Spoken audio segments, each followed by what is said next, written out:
السلام علیکم ورحمۃ اللہ وبرکاتہ۔ میرے محترم ناظرین کرام، اللہ کی رحمت سے آج آپ کے سامنے یہ قرآن مجید کا 23واں پارہ ہے، سورہ یاسین ہے، اور آیت نمبر 61 سے لے کر 65 تک 5 آیات ہیں۔ پہلے آپ ان کی تلاوت سنیں، پھر ان کا ترجمہ عرض کروں گا۔ اعوذ باللہ من الشیطان الرجیم، بسم اللہ الرحمن الرحیم۔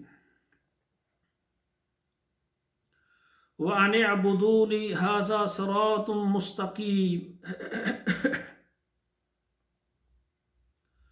وَلَقَدْ أَضَلَّ مِنْكُمْ جِبِلًّا كَثِيرًا أَفَلَمْ تَكُونُوا تَعْقِلُونَ هَذِهِ جَهَنَّمُ الَّتِي كُنْتُمْ تُوعَدُونَ اصْلَوْهَا الْيَوْمَ بِمَا كُنْتُمْ تَكْفُرُونَ الْيَوْمَ نَخْتِمُ عَلَى أَفْوَاهِهِمْ وَتُكَلِّمُنَا أَيْدِيهِمْ وَتَشْهَدُ أَرْجُلُهُمْ بِمَا كَانُوا يَكْسِبُونَ۔ ناظرین کرام، اب ان آیتوں کا آپ ترجمہ سنیں۔ وَأَنِ اعْبُدُونِي هَذَا صِرَاطٌ مُسْتَقِيمٌ، اور میری عبادت کرو، یہ سیدھا راستہ ہے، یہ سیدھی راہ ہے۔ وَلَقَدْ أَضَلَّ مِنْكُمْ جِبِلًّا كَثِيرًا، اور البتہ تحقیق تم کو بہکا دیا۔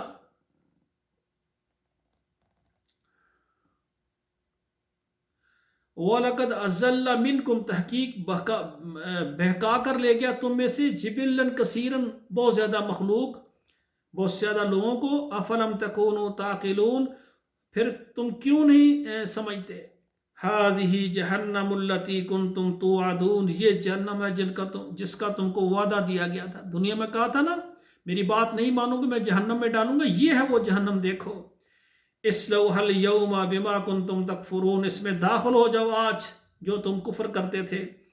اليوم نختم على افواہہم، آج ہم مہر لگا دیں گے ان کے دلوں پر، ان کے منہوں پر۔ اليوم نختم على افواہہم، آج مہر لگا دیں گے ہم ان کے منہوں پر۔ وتکلمنا ایدیہم، اور ان کے باتیں ان کے ہاتھ ہم سے باتیں کریں گے۔ وَتَشْهَدُ أَرْجُلُهُمْ بِمَا كَانُوا يَكْسِبُونَ، اور ان کے جو پاؤں گواہی دیں گے جو وہ کیا کرتے تھے۔ تو ناظرین کرام، جب اللہ ذوالجلال سامنے کہیں گے یہ دیکھو، اللہ جہنمیوں کو الگ کر کے کہیں گے یہ جہنم ہے جو تمہارا وعدہ ہے۔